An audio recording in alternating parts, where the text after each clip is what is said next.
Hi everyone, welcome to study word classes. तो friends, जो official notice जारी की गई है उसको हम डिटेल में समझने वाले हैं। साथ ही साथ जो टीआरई 1 एंड टीआरई 2 के जो चयनित शिक्षक थे उनको बाहर किया गया है, किस वजह से बाहर किया गया है वो भी जो है साफ साफ नोटिस में जो गिवन है कि आखिर किस वजह से जो है इनको बाहर किया गया है। तो टीआरई 2 के तो कैंडिडेट बाहर हुए थे ही, साथ में क्या है टीआरई 1 के भी कैंडिडेट जो है वो बाहर किए गए हैं। तो किस वजह से इनको बाहर किया गया है वो हम लोग डिटेल में जानेंगे जो नोटिस जारी की गई है। साथ ही साथ क्या आप टीआरई 3 में जो है इसका असर देखने को मिलेगा, यानी टीआरई 3 में अब क्या होने वाला है इस पे भी हम लोग बात करने वाले हैं। साथ ही साथ जो आपका सप्लीमेंट्री रिजल्ट है उस पर भी मांग की जा रही है कि आपका सप्लीमेंट्री रिजल्ट जो है टीआरई 2 का वो भी जो है जारी किया जाए। तो हम लोग डिटेल में जानने वाले हैं जो भी इंफॉर्मेशन आई हुई है, तो वीडियो में लास्ट तक बने रहिएगा, आपको सारी इंफॉर्मेशन मिल जाएगी। तो हम लोग डिटेल में समझ लेते हैं जो नोटिस जारी की गई है। यहाँ पे आप लोग देख सकते हैं ये जो नोटिस है ये जारी की गई थी 13/4/2024 को। ठीक है, इसमें बात कही गई टीआरई 1 के जितने भी अध्यापक थे उनके बारे में। ये जो है नोटिस आई थी औरंगाबाद से। इसमें बात कही गई स्पष्टीकरण के संबंध में, क्योंकि इन लोगों को भी बाहर किया गया है और किस वजह से बाहर किया गया है वो भी इसमें मेंशन किया गया है। इसमें बात जो कही गई है उपयुक्त विषयक अंकित करना है कि आप सभी की नियुक्ति बिहार लोक सेवा आयोग के विज्ञापन संख्या 26/2023 के आलोक में हुई है, परंतु आपके द्वारा उपस्थित शैक्षणिक प्रशैक्षणिक प्रमाण पत्रों के अवलोकन से स्पष्ट है कि आपकी योग्यता विद्यालय या अध्यापक हेतु सुनिश्चित नहीं है। जो विवरण है निम्नवत है, यानी कि जो इन्होंने क्या किया है, जितने भी कैंडिडेट हैं इसमें जिनका नाम दिया गया है साथ में रोल नंबर भी है, विद्यालय का नाम भी मेंशन किया गया है, वर्ग है, विषय है, अभियुक्ति है। तो इनको किस वजह से बाहर किया गया, वो सब्जेक्ट कॉम्बिनेशन की वजह से बाहर किया गया है। यानी सब्जेक्ट क्या किया इन्होंने कि डिग्री इनके पास कुछ और थी, बट इन लोगों ने क्या किया, फॉर्म किसी और का फिलअप कर दिया। यानी सब्जेक्ट की जगह पे जो सब्जेक्ट की डिग्री थी वो इन लोगों ने नहीं फिलअप की, दूसरी सब्जेक्ट इन्होंने फिलअप कर दी।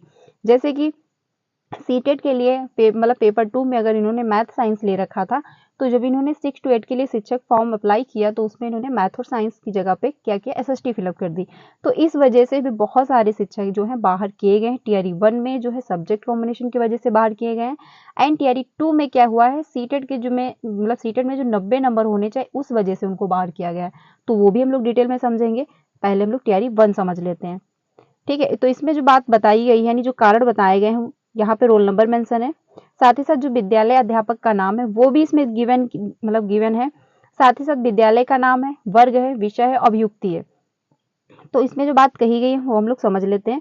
यानी कि इसमें जो है आपका विषय इतिहास था। प्राचीन इतिहास में स्नातकोत्तर जो है मान्य नहीं है। यानी प्राचीन इतिहास से इन्होंने क्या किया, बीए कर लिया। अब जो प्राचीन इतिहास है यानी जो जो चल रही है वो मॉडल हिस्ट्री चल रही है। ठीक है, लेकिन इन्होंने क्या किया, प्राचीन इतिहास से क्वालिफाई कर लिया जो कि मान्य नहीं थी। इस वजह से क्या हुआ, 11th-12th के शिक्षक थे, ठीक है, इतिहास वर्ग के, और इनको बाहर कर दिया गया क्योंकि इनके पास जो मतलब डिग्री थी वो प्राचीन इतिहास की थी, लेकिन इनको क्या पढ़ना था, मॉडल हिस्ट्री, क्योंकि मॉडल हिस्ट्री ही पूछता है। अगला जो है प्रीति श्रीवास्तव है, उच्च विद्यालय जो है वहां की रही है शिक्षिका, 11th-12th की शिक्षिका है। इतिहास में क्या हुआ, प्राचीन इतिहास में भी इन्होंने जो किया है स्नातकोत्तर जो है इन्होंने पास क्वालिफाई किया जो कि मान्य नहीं था। ठीक है, जो मीना कुमारी हैं ये भी 11th-12th की शिक्षिका हैं। इतिहास में इन्होंने क्या किया, 2007 में रहते हुए, ठीक है, इन्होंने ग्रेजुएशन भी रेगुलर मोड में जो है किया। साथ ही साथ क्या किया इन्होंने 2007 में, ठीक है, तो इस वजह से भी इनको क्या है वो बाहर कर दिया गया। अगला जो अमित कुमार है, ये भी 11th-12th के शिक्षक रहे। इनका भी जो है इतिहास में रहा प्राचीन इतिहास, जो क्योंकि प्राचीन इतिहास मान्य नहीं है, तो सबसे इंपॉर्टेंट क्या है, अगर आप ग्रेजुएशन कर रहे हैं तो मॉडल हिस्ट्री लीजिए। प्राचीन इतिहास जो है वो अब मान्य नहीं है क्योंकि अब आप बाहर कर दिए जाओगे, तो इस वजह से भी इन लोगों को बाहर कर दिया गया। सूर्यकांत जो है ये भी 11th-12th के शिक्षक रहे, इतिहास था इनके पास, जो था एसटी के बाद है स्नातकोत्तर इन्होंने किया। ठीक है, अगला है रूबी जायसवाल जो थी, ये भी 11th-12th की शिक्षिका रही। इतिहास में इन्होंने क्या किया, एसटीईटी के बाद इन्होंने क्या किया, बीएड। बिहार का जो है निवासी नहीं है, ये बिहार के ही निवासी नहीं थे, यानी इन्होंने क्या किया, एस्टेट क्वालिफाई किया। उसके बाद जो, क्योंकि बिहार में अगर आप हो और मतलब अदर स्टेट के हो तो आपका सीटेट क्वालिफाई होना चाहिए, अगर बिहार के हो तो आपका एस्टेट होना चाहिए, लेकिन ये क्या थे, बिहार के निवासी नहीं थे। इस वजह से इनको बाहर किया गया क्योंकि इन्होंने एस्टेट की डिग्री लगा रखी। अगला है मंजीत कुमार जो है पासवान, ये क्या रहे, मतलब 9 और 10th के रहे शिक्षक विज्ञान विषय के। विषय जो है विसंगति स्नातक स्तर पर जो है रसायन एवं जंतु विज्ञान वनस्पति विज्ञान विषय में पठित नहीं है, और इन्होंने क्या किया, इसी की इन्होंने डिग्री लगा दी। ठीक है, तो इस वजह से इन लोगों को बाहर कर दिया गया। बाकी आगे जो देख लेते हैं, आगे हैं 11th-12th के शिक्षक हैं संस्कृत के रहे। बीएड जो है दक्षिण भारत जो है प्रचार सभा मद्रास से की थी इन्होंने। ठीक है, जो मिंटू कुमार हैं 11th-12th के शिक्षक हैं कंप्यूटर विज्ञान के। इस मतलब इन्होंने क्या किया, जो डिग्री थी इनकी एस्टेट जो है, एस्टेट के बाद इन्होंने स्नातक कर, यानी एस्टेट के बाद इन्होंने क्या किया है, ग्रेजुएशन कंप्लीट किया। ठीक है, आगे जो है, तो इस वजह से इन लोगों को बाहर किया गया है, यानी कि क्या है मेन जो रीजन है इसमें, यानी सब्जेक्ट कॉम्बिनेशन की वजह से इन लोगों को बाहर किया गया है। ठीक है,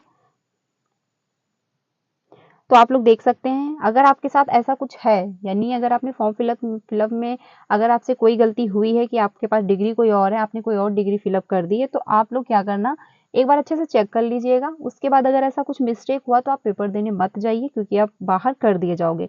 आगे देख सकते हो संतोष कुमार जो है 11th-12th के हैं, अंग्रेजी के हैं, और इन्होंने बीएड 2017 में और 2019 में किया। फिर उसके बाद एमए जो है 2016 और 18 में कर लिया। तो ये कैसे पॉसिबल है, यानी एक साथ इन्होंने 2 डिग्री प्राप्त की। ऐसा भी अगर कुछ है तो आप बाहर कर दिए जाओगे। आगे जो है नगरीना कुमारी हैं, ठीक है, 11th-12th की हैं, अंग्रेजी की ये टीचर बनी थी।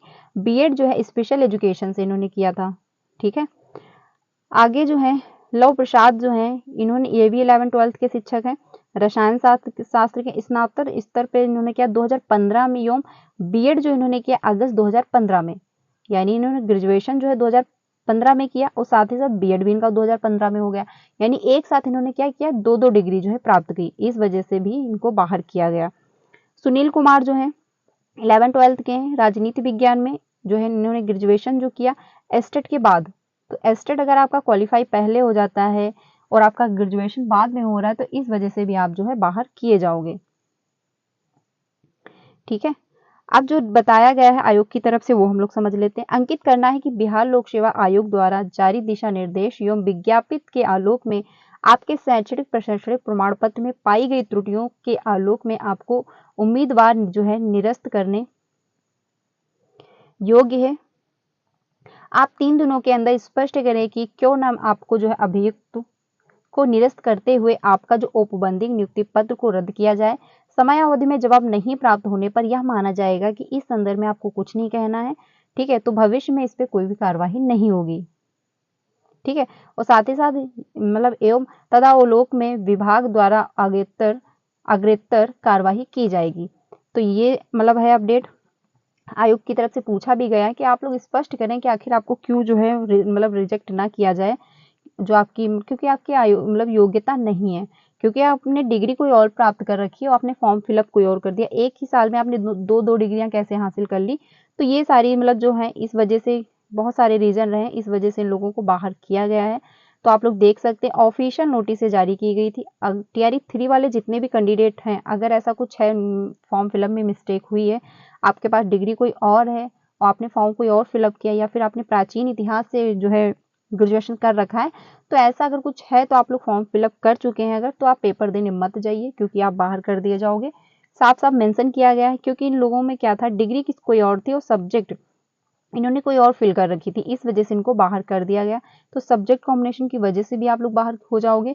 और साथ ही साथ जो टीआरई 2 की नोटिस जारी की गई उसमें सीटेड में, यानी सीटेड में क्या है, अगर आप अदर स्टेट से हो तो आपके 90 नंबर होने चाहिए। अगर आपके 90 नंबर नहीं है तो आप बाहर कर दिए जाओगे। अब हम लोग देख लेते हैं टीआरई 2 की जो है नोटिस जारी की गई थी, इनको किस वजह से बाहर किया गया है टीआरई 2 वाले जो शिक्षक थे। इसमें बात कही गई, उपर्युक्त विषय अंकित करना है कि आप सभी की नियुक्ति बिहार लोक सेवा आयोग के विज्ञापन संख्या 27/2023 के आलोक में हुई है, परंतु आपके द्वारा उपस्थित शैक्षणिक प्रशैक्षणिक प्रमाण पत्रों के अवलोकन से स्पष्ट है कि आपकी योग्यता विद्यालय अध्यापक है समुचित नहीं है। ठीक है, तो इसमें जो बात कही गई, इसमें भी रोल नंबर मेंशन है, साथ ही साथ वर्ग दिया है, विषय दिया है, शिक्षक पात्रता परीक्षा भी दी गई है, साथ ही साथ अभियुक्ति भी है कि आखिर किस वजह से इनको बाहर किया गया है। तो इसमें जो पहली है सरिता देवी हैं, ये 6 to 8 की टीचर रहीं। विषय जो रहा इनका हिंदी था, पर इनका जो मतलब सीटेट था वो 86 नंबर थे और ये बिहार की निवासी नहीं थी, यानी ये अदर स्टेट की थी। ठीक है। वही जो सुमन पटेल है, ये भी 6 to 8 की शिक्षिका रहीं। संस्कृत विषय की ये टीचर थी। सीटेट में क्या हुआ, इनके भी 86 नंबर थे और ये भी बिहार राज्य की निवासी नहीं थी। अगर ये बिहार की होती तो इनको कोई प्रॉब्लम नहीं होती, बट ये अदर स्टेट की थी और इनके 90 से नंबर कम थे, इस वजह से इन लोगों को जो है बाहर किया गया है। वहीं शिव कुमार यादव जो हैं 6 to 8 के टीचर अंग्रेजी के रहे, जो इनका सीटेट में रहा है नंबर 88 रहा और राज्य के मतलब बिहार राज्य के निवासी नहीं थे। आराधना कुमारी जो है 6 to 8 की शिक्षिका रही, सोशल साइंस की। सीटेट में जो है इनके 89 थे और बिहार राज्य के निवासी नहीं थे, इस वजह से क्या है इनको बाहर कर दिया गया। मुकेश कुमार गौतम जो है क्लास 6-8 के सामाजिक विज्ञान के मतलब ये शिक्षक थे, इनको जो है सीटेड में 86 नंबर थे, इस वजह से इनको बाहर किया गया क्योंकि बिहार राज्य के निवासी नहीं थे। कविता शर्मा जो है क्लास 6-8 की हैं, गणित विज्ञान, जो इनका सीटेड में नंबर थे 83, बिहार राज्य की निवासी नहीं थी, इस वजह से क्या हुआ इनको भी बाहर किया गया। रीना यादव जो है क्लास 6 और 8 की रही, सामाजिक विज्ञान की रही, मतलब टीचर थी। सीटेड में जो थे 82 नंबर थे और ये इनको भी बाहर किया गया क्योंकि ये बिहार राज्य की निवासी नहीं थी। अंजना कुमारी गौतम जो है ये भी क्लास 6 और 8 की रही, गणित विज्ञान था। सीटेड में जो था इनके नंबर 87 थे, बिहार राज्य की निवासी नहीं थी। तो ये जो है नोटिस जारी की गई, उसमें बाकायदा में भी मेंशन किया जा रहा है कि आपको किस वजह से बाहर किया जा रहा है, यानी पूरा डिटेल दिया जा रहा है कि आपका रोल नंबर क्या है, आपका नाम क्या है, किस वर्ग के आप टीचर थे, कौन से सब्जेक्ट के थे, आपके पास कौन सी डिग्री थी और आपको किस वजह से बाहर किया गया है। ठीक है।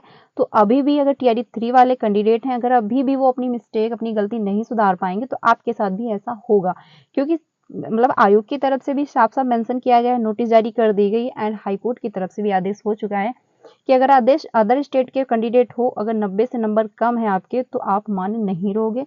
आपको वहां पे क्या है 90 नंबर लाना है, तभी जाके आप फॉर्म फिलअप कर पाओगे। अदर स्टेट के जितने भी हैं जनरल में काउंट किए जाते हैं, इस वजह से आपके 90 नंबर होने चाहिए। ठीक है। अधो हस्ताक्षर कार्यालय विज्ञापक मतलब 866 दिनांक 16/2/2024 के द्वारा आप सभी के शिक्षक पात्रता परीक्षा का प्राप्तांक जो है 60% से कम रहने पर नियुक्ति हेतु जो है पात्र नहीं होने के कारण स्पष्टीकरण की मांग की गई थी। ज्ञात हो कि किसी भी प्रकार के आरक्षण का लाभ सिर्फ बिहार राज्य के निवासियों को ही दे है, यानी जो आरक्षण का लाभ मिलेगा अगर आप बिहार के ही कैंडिडेट हो तो आपको मिलेगा, बाकी आप अदर स्टेट के हो तो आपको उसका लाभ नहीं मिलेगा। बिहार लोक सेवा आयोग द्वारा जारी दिशा निर्देश एवं विज्ञापित के आलोक में माननीय उच्च न्यायालय पटना द्वारा जो है निर्गत न्याय निर्णय के उपरांत निर्देशक माध्यमिक शिक्षक बिहार पटना ने जो है पत्रांक जो है इतने में दिनांक 15/5/2024 के द्वारा स्पष्ट किया है कि बिहार राज्य के बाहर के अभ्यर्थियों को शिक्षक पात्रता परीक्षा में जो उत्तीर्ण होना है हेतु 5% का छूट नहीं देना होगा, यानी जो 5% होता था वो अब आपको छूट नहीं मिलेगा अगर आप अदर स्टेट के हो। उक्त के आलोक में आपको शिक्षक पात्रता परीक्षा का प्राप्तांक जो है 60% से कम होने के कारण आपकी उम्मीदवारी जो है निरस्त करने योग्य है, क्योंकि इन लोगों को क्या है 60% से नंबर कम है, यानी 90 से नंबर कम है तो बाहर आप कर दिए जाओगे। अतः आप 3 दिनों के अंदर स्पष्ट करें कि क्यों ना आपके जो अभियुक्त को निरस्त करते हुए आपका औपबंधिक नियुक्ति पत्र को रद्द किया जाए। समय अवधि में जवाब नहीं प्राप्त होने पर यह माना जाएगा कि इस संदर्भ में आपको कुछ नहीं कहना है, तदावलोक में जो है विभाग द्वारा अग्रतर कार्यवाही की जाएगी। तो ये नोटिस जारी की गई है टीआरई 2 वालों के लिए एंड टीआरई 1 वालों के लिए भी जो है नोटिस ये जारी की गई थी। टीआरई 1 वालों के लिए यानी टीआरई 1 वाले जितने भी शिक्षक थे उनको क्या है सब्जेक्ट की वजह से बाहर किया गया, क्योंकि उनके पास डिग्री और कोई और थी, वो टीचर किसी और सब्जेक्ट के बने हुए थे। और टीआरई 2 में क्या हुआ, उनको सीटेड में जो नंबर जो है 90 से कम होने की वजह से इन लोगों को बाहर किया गया, क्योंकि ये क्या थे अदर स्टेट के थे। ठीक है। तो ये सारी अगर मिस्टेकें आप लोगों से हुई हैं तो आप लोग एक बार अपना फॉर्म जरूर चेक करें। साथ ही साथ जो ये नोटिस आई हुई है, यानी जो ये पत्र लिखा गया था चेयरमैन सचिव बिहार लोक सेवा आयोग को, इसमें मांग की गई सप्लीमेंट्री रिजल्ट की एंड साथ ही साथ जो महिला आरक्षण था उसके भी बारे में इसमें बात कही गई, तो हम लोग डिटेल में समझ लेते हैं। माध्यमिक शिक्षक निर्देशक के जो है ज्ञापन संख्या इतने में दिनांक 15/5/2024 के अनुपालन के संबंध में है। इसमें है उपयुक्त विषय के संदर्भ में जो है निवेदन पूर्वक कहना है कि माननीय पटना उच्च न्यायालय में दायर याचिका संख्या इतनी जो है इबेतशाम शाहीन बनाम बिहार सरकार व अन्य में पारित न्यायादेश के आलोक में माध्यमिक शिक्षा निर्देशक शिक्षा विभाग के जो है ज्ञापक इतनी संख्या में 15/5/2024 में स्पष्ट आदेश पारित है कि बिहार से बाहर अन्य राज्य के अभ्यर्थियों को ना तो आरक्षण का किसी प्रकार का लाभ दिया जाएगा और ना ही जो है आहर्ता में कोई छूट होगी, क्योंकि लोगों को क्या है, अगर आप अदर स्टेट के हो तो आपको आरक्षण का लाभ नहीं मिलेगा और ना ही आपको किसी भी प्रकार की छूट दी जाएगी। उक्त याचिका में यह भी स्पष्ट है कि बिना वंचित योग्यता रखने वाले अन्य राज्य के बहुत सारे अभ्यर्थियों को आयोग द्वारा बीपीएससी टीआरई 1 एंड टीआरई 2 में सफल घोषित कर दिया गया है। ठीक है, क्योंकि टीआरई 1 और टीआरई 2 में क्या है, इन लोगों को सफल घोषित किया गया है। साथ ही विभिन्न जिलों में यह भी शिकायत प्राप्त हो रही है कि दिव्यांग कोटि में भी अन्य राज्य के अभ्यर्थियों का जो है रिजल्ट जारी कर दिया गया है। अतः इस संदर्भ में आपसे अनुरोध है कि माध्यमिक शिक्षा निर्देशक शिक्षा विभाग के जो है ज्ञापक संख्या इतने में 15/5/2024 के अनुपालन हेतु जो है निम्न कदम जो है यथाशीघ्र उठाए जाएं। तो जो मांग की गई है वो हम लोग देख लेते हैं कौन कौन सी मांग की गई है। पहली जो मांग है, अन्य राज्य की जिन महिलाओं का रिजल्ट सामान्य महिला के लिए आरक्षित पदों पर चयन हुआ है उनका रिजल्ट निरस्त कर सूची जारी की जाए। यानी जो महिलाएं हैं अन्य राज्य की, उनका जो रिजल्ट जारी किया गया, यानी उनको आरक्षित जो मतलब मिला है उसको निरस्त किया जाए और साथ ही साथ जो है उनका जो है रिजल्ट निरस्त कर सूची जारी की जाए। ठीक है, अगला है, अन्य राज्य की जिन महिलाओं का रिजल्ट सामान्य सीट पर चयन हुआ है यदि उनका सीटेड में प्राप्तांक 60 से कम है यानी कि 90 से कम है तो है उनका भी जो रिजल्ट निरस्त कर सूची जारी की जाए। यानी कि जो अदर स्टेट की महिलाएं हैं अगर वो जनरल में हैं तो अगर उनके 60 से नंबर कम है यानी कि 90 से अगर नंबर कम आ रहे हैं तो उनका रिजल्ट भी जारी किया जाए, यानी उनका जो है उनको निरस्त करके उनका रिजल्ट जो है जारी किया जाए, यानी उनकी जो सूची वो तैयार की जाए। अगला है, दिव्यांग कोट में अन्य राज्य के जिन अभ्यर्थियों का चयन हुआ है उनका भी जो रिजल्ट निरस्त कर सूची जारी की जाए। यानी जो दिव्यांग कोटि के हैं अदर स्टेट के हैं अगर उनकी ज्वाइनिंग हो चुकी है तो उनका रिजल्ट निरस्त कर दिया जाए और फिर सूची जो है वो जारी की जाए। 4 पे है, ऊपर के 3 कारणों से जो पद रिक्त होते हैं उन पर सप्लीमेंट्री रिजल्ट, यानी अगर इतनी वजह मतलब इन लोगों का रिजल्ट जो है निरस्त करके जो सूची जारी की जाएगी फिर टीआरई 1 एंड टीआरई 2 में जितने पद बचेंगे उस पर क्या मांग की गई है कि सप्लीमेंट्री रिजल्ट जारी किया जाए। ठीक है, यानी सप्लीमेंट्री रिजल्ट जो है वो दें और सप्लीमेंट्री रिजल्ट में क्या मेंशन किया गया है कि बिहार के मूल निवासी योग्य अभ्यर्थियों का ही रिजल्ट जारी किया जाए। ठीक है, तो ये भी बात है कि अगर सप्लीमेंट्री रिजल्ट आएगा तो अदर स्टेट के जो कैंडिडेट हैं उनका उसमें नाम नहीं होगा, यानी बिहार के मूल निवासी योग्य अभ्यर्थियों का रिजल्ट जो है वो जारी किया जाए। आपसे आदर अनुरोध है कि माननीय पटना उच्च न्यायालय एवं विभागीय आदेश के अनुपालन हेतु यथाशीघ्र उपयुक्त कदम उठाए जाएं, अन्यथा की स्थिति में हम जो है माननीय उच्च न्यायालय में बिहार लोक सेवा आयोग के विरुद्ध जो है अवमानना याचिका दायर करने को बाध्य होंगे। तो ये भी बात कही गई कि यानी इस बारे में आप लोग कोई ना कोई कदम उठाएं, नहीं तो क्या है याचिका दायर कर देंगे। तो ये बात है कि यानी जो महिला आरक्षण है उनको अगर मिला है तो उनका रिजल्ट जो है निरस्त किया करके सूची जारी की जाए और अदर स्टेट की जो महिलाएं थी अगर उनके 90 नंबर से कम है अंक तो उनका भी रिजल्ट जो है निरस्त करके सूची जारी की जाए। साथ ही साथ जो दिव्यांग कोटि के जो मतलब लोग थे अदर स्टेट के व्यक्ति रहे हैं उनको भी क्या है उनका रिजल्ट निरस्त करके सूची जारी की जाए। उसके बाद जो पद बचेंगे उस पर सप्लीमेंट्री रिजल्ट दिया जाए और रिजल्ट में क्या है सिर्फ बीपीएससी यानी बिहार के ही कैंडिडेट होने चाहिए। तो ये मांग की गई है।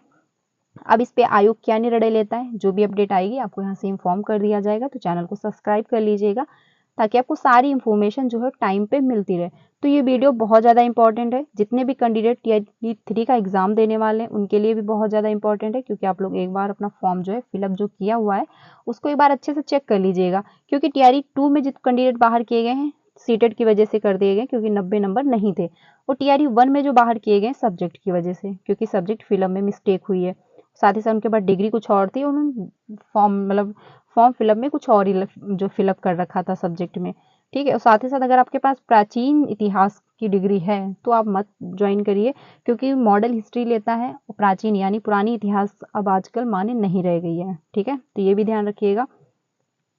बाकी टीचिंग से रिलेटेड जो भी अपडेट आएगी आपको यहाँ से बता दी जाएगी, यानी जो ये नोटिस जारी की गई है और साथ ही साथ जो मांग की गई सप्लीमेंट्री रिजल्ट पे, इस पे आयोग क्या निर्णय लेता है आपको यहाँ से इन्फॉर्म कर दिया जाएगा। टीआरई 3 वाले जितने भी कैंडिडेट हैं अच्छे से, क्योंकि अब जो है और आयोग स्ट्रिक्ट हो रहा है, यानी अब जो है आपकी काउंसलिंग जब होगी तो और अच्छे से ज़्यादा स्ट्रिक्ट होकर जांच होगी। इस वजह से आप लोग ध्यान रखिए अपना अच्छे से। कोई मतलब अगर मिस्टेक हुई है, एक बार फॉर्म अच्छे से चेक करिए। अगर 90 नंबर नहीं आ रहे हैं और अदर स्टेट से आप हो तो आप सीटेट का फिर से फॉर्म फिलअप करिए, क्योंकि सीटेट में कोई भी एज बाउंडेशन नहीं है, आप अच्छे से पेपर क्वालिफाई कर लोगे।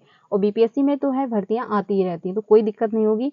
तो अगर आपकी टीआरई 3 में फॉर्म फिलअप में कोई मिस्टेक है सब्जेक्ट को लेकर के, तो आप पेपर देने मत जाइए, क्योंकि पेपर दे के आओगे, रिजल्ट आ जाएगा, बट काउंसलिंग के दौरान जो है बाहर कर दिए जाओगे। और अगर 90 नंबर कम है, अदर स्टेट से हो आप, चाहे महिला हो या मतलब मेल हो या फीमेल हो, अगर 90 नंबर नहीं है तो भी आप बाहर कर दिए जाओगे। अगर आप अदर स्टेट से हो, अगर आप बिहार के हो तो कोई प्रॉब्लम नहीं होने वाली है। ठीक है, तो ये इन्फॉर्मेशन बहुत ज़्यादा इंपॉर्टेंट है। जितने भी कैंडिडेट टीआरई 4 का प्रिपरेशन कर रहे होंगे एंड टीआरई 3 का एग्जाम देने वाले होंगे, तो ये वीडियो सभी को सेंड करना। साथ ही साथ जितने भी कैंडिडेट सीटेट की प्रिपरेशन कर रहे हैं, क्योंकि आपका पेपर 1 हो या पेपर 2 हो, अगर 90 नंबर नहीं होंगे तो आप कहीं भी जो है फॉर्म अप्लाई नहीं कर पाओगे। आप अपने स्टेट में कर लोगे बट अदर स्टेट में जो फॉर्म अप्लाई नहीं कर पाओगे। तो इसलिए सीटेट क्वालिफाई करने के लिए क्या है, 90 नंबर हो तभी जाके आप अदर स्टेट में फॉर्म जो है अप्लाई कर पाओगे। बाकी कोई भी इंफॉर्मेशन आएगी, यानी जो सप्लीमेंट्री पे मांग की गई, अगर इससे रिलेटेड कोई भी इंफॉर्मेशन आती तो आपको यहाँ से इन्फॉर्म कर दिया जाएगा। बाकी आपका जो एग्ज़ाम है टीआरई 3 वो 20 जून से होने की बात की जा रही है। इससे रिलेटेड जो भी इंफॉर्मेशन आएगी आपको यहाँ से इन्फॉर्म कर दिया जाएगा, यानी फाइनल जो है 4 जून को आपको पता चल जाएगा कि कौन से ज़िले में आपका एग्जाम सेंटर होने वाला है। तो चैनल को सब्सक्राइब कर लीजिएगा अगर चैनल पर पहली बार आए हो। तो मिलते हैं नेक्स्ट वीडियो में। वीडियो अच्छी लगी तो लाइक करिएगा एंड सारे अपने फ्रेंड को शेयर करना, क्योंकि इन्फॉर्मेशन बहुत ही ज़्यादा इंपॉर्टेंट है। मिलते हैं नेक्स्ट वीडियो में। Thank you.